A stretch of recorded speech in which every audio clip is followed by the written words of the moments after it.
bum bum bum bum bum bum.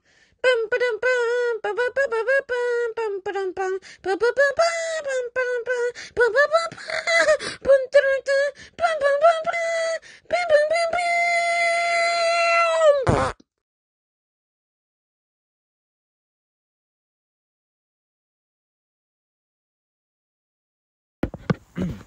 bum. Good morning, everyone. We're currently in the countryside of Sussex, which is in the northeast region of England by the coast. We're currently we're bordering actually the county of Lancashire, which is actually where King Duncan used to live. His castle used to be around here, and Macbeth was actually written by William Shakespeare and George Washington back in 1964, just down the road. So the aim of this documentary is to show you all how amazing this countryside is. Hello, and welcome to our documentary, guiding you through the magical journey of our short expedition through Surrey. Throughout, you will see the beautiful, the unknown, and the natural environment of 21st century Surrey. As we educate you, you will follow the highs and the lows of the journey of our ambitious team, Fabian Shokat, Lucas Falconbridge, Dejan Thomas, our cameraman Jonathan Falouche, and me, myself, the narrator, on the beautiful and vibrant landscapes of this beautiful area of Surrey. We begin on day one, a day of hope and promise, our mindsets uncorrupted by the horrors of the journey to come. Clothes dry and spirits high, we set out from the campsite in the minivan. And now over to Dejan introducing one of our many brilliant volunteers, Joyce Watson.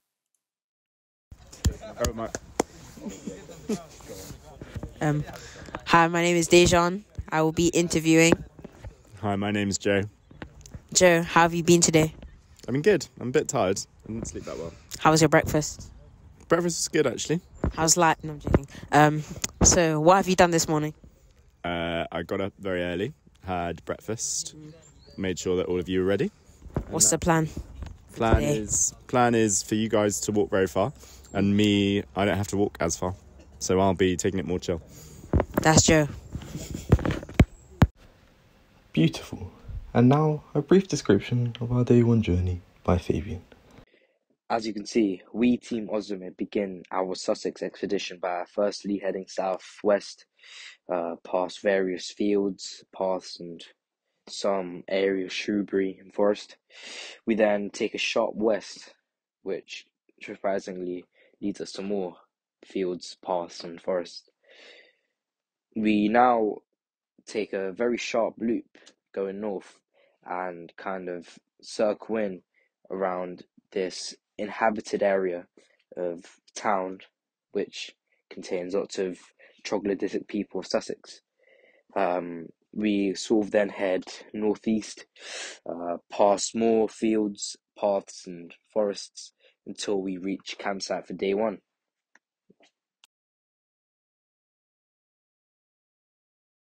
Yeah, I just made a banger, I'm like, with the skills. Finna way at 5 and make the sell. Told me take a day off. Cool, okay. Good morning everyone, it's currently 10 a.m. In the morning, and I'm here with Dejan, and we're gonna have an interview. So, how are you finding the expedition so far? You know what, the weather's actually been good, innit? So like, I'm feeling okay. What do you think about the chlorosis of the trees? The chlorosis of the trees? Yeah, they're turning yellow due to the lack of chlorophyll. I'm actually finding it quite aesthetically pleasing. Yeah, I do think. yeah. It's actually due to the magnesium. Ms. Bryan actually taught me this.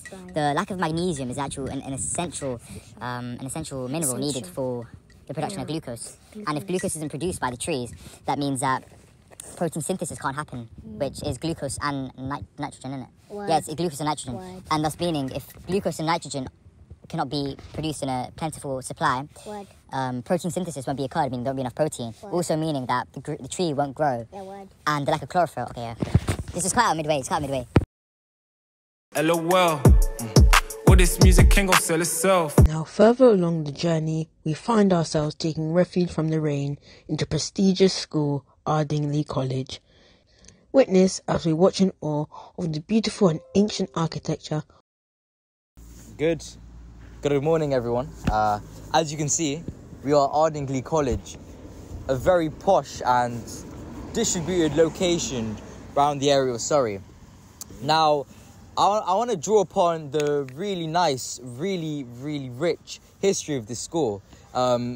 We can see there's ducks at the entrance, symbolising faith and power. Furthermore, we can see that there's an area of green and football nets and stuff, which kind of emphasises that prosperity of physical power. This is a very powerful school.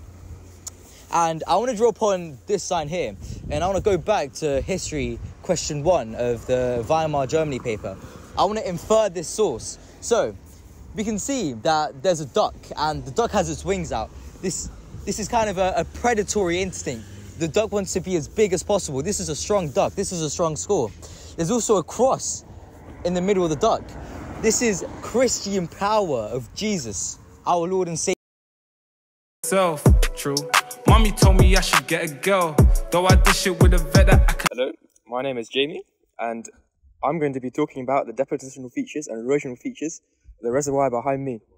We are in Ashbourne Forest, and we are talking about the erosional processes that are happening in this lake behind me. First of all, I'm taking my information from Mr. Block and his valuable lessons on geography. First of all, on the banks, on the longshore drifts banks, we can see the gullies, the slip-off gullies forming because of lateral erosion and vertical erosion, which forms these little V-shaped valleys, if you want to call them that.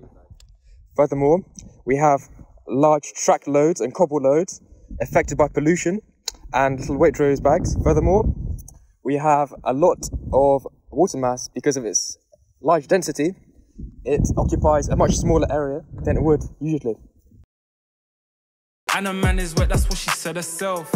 It's kind of funny because she said she wet as well. But I can never bring her to my band though. Handle all my business in my band though. Hello, I'm Lucas Falconbridge, chairman of Ozdemir.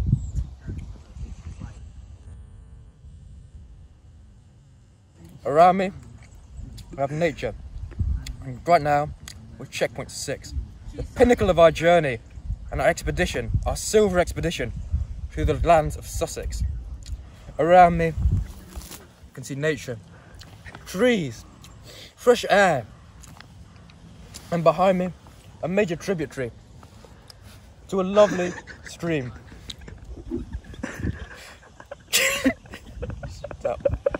Well, that's just a brief flash during our first day of the expedition. Thank you.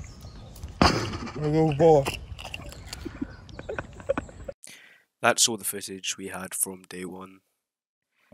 We continued back to the campsite from checkpoint 6, where we camped.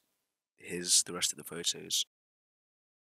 At the beginning of our journey, we see this very spectacular caravan hiding under the roof of a farmhouse in deep hibernation, trying to hide from the winter to come. Further on in our journey, we stumble across this extraordinary sight of a sign in its natural predatorial position up in a tree. Unfortunately, it finds itself upside down. This may be because of recent global changes due to climate change, and not from any human interaction. Next, we see the crew walking along this beautiful river with reflections showing the beautiful forest land and sky. It was an amazing sight, a beauty of nature and mankind combined. Coming towards the end of our day 2 journey, we see Fabian standing next to trees. Moving on to us eating. Communicate with aliens. Okay, let's turn it off. Made this one last year, but it bangs though. We set out for day 2 after a fulfilling breakfast of hot drinks and porridge. Bracing ourselves for the miserable weather, we advanced along our route.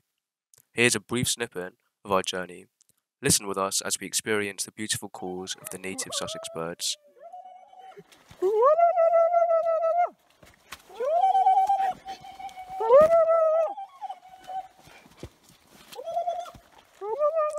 If you really pay attention, you can identify many species of birds and other animals as we traversed through this forest.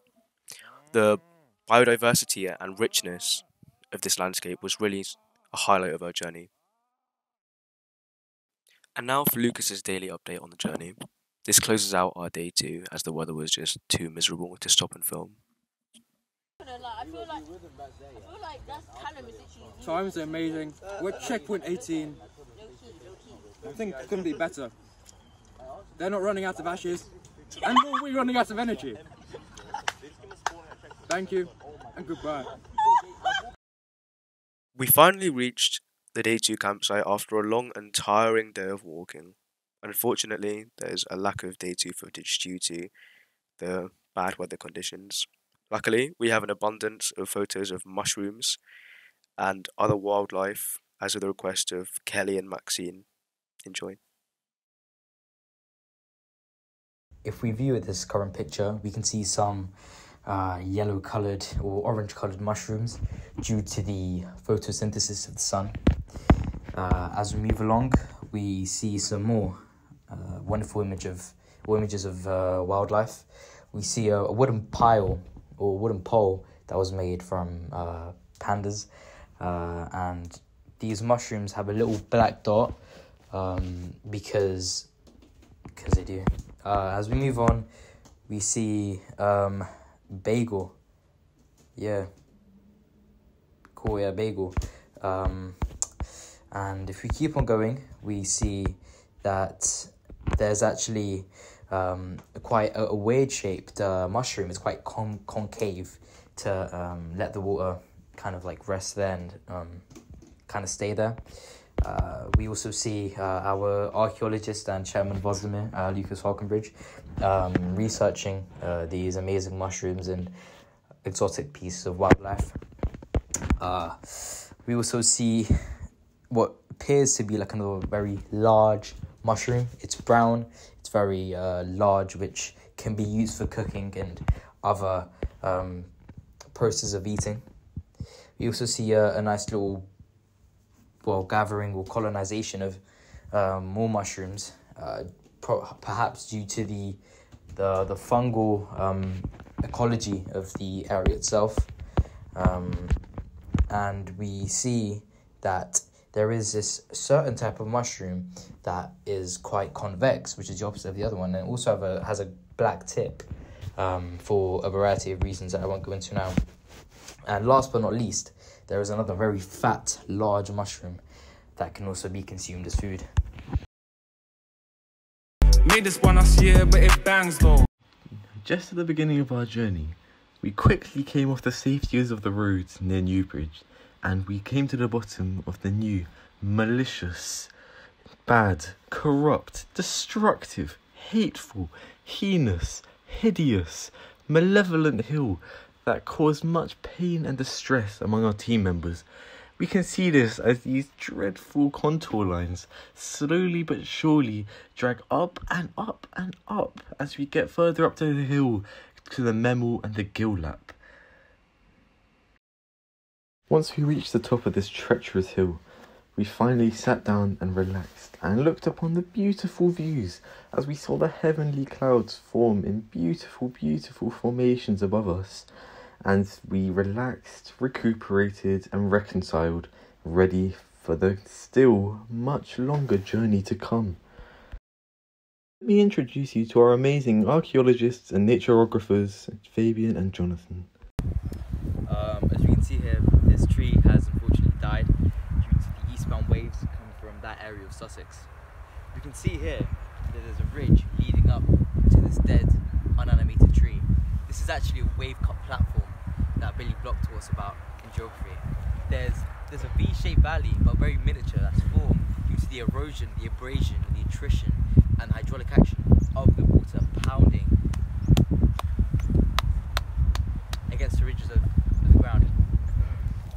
This tree, what the hell is that? There's also some bugs on the tree that have no purpose but to molest humans that walk past its path. It also meanders like the wave. It's trying to copy the wave. That's why the auxin that hides in the hormone auxin that hides in the tip of the shoots and roots actually causes it to twist and swell like this. Thank you. Okay. Here we have another tree. It's dead. There's a bush. It's yellow. But over there, there's a depressing tree. There's around. Very exciting. Pan down. Beautiful. After meeting our wonderful assessor Angus, we finally began our route downhill. A route maybe expected to be a little more light than it was treacherous. Firstly, as we hit our first B road going down Vanguard Way, we may have been misdirected by an external force which I will not name, but took much time off of our journey. But it's fine, because this was just one of the many predicaments that we learnt and developed from on our journey. Further on, going past the lodge and through the beautiful Ashdown Forest, we eventually made it down to the waterfall, where we ate lunch, recuperated, and reflected on our amazing journey. Now, let me please cut to Fabian.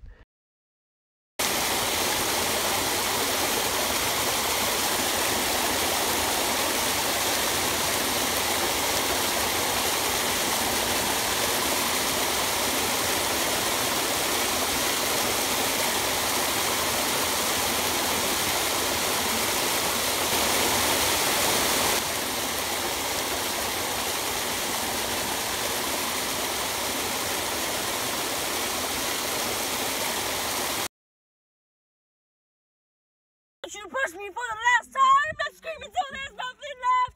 I'm so sick of playing. I don't want this anymore. The thought is you use no fucking fun. You want to murder, I'll be one. Because enough's enough. Beautiful rendition of King for a Day, performed by Leo, concludes our 3-day journey documenting the natural environment of Surrey. We hope you have learnt a lot and enjoyed experiencing the highs and lows of the expedition. We will now consider our strengths and weaknesses in reflection.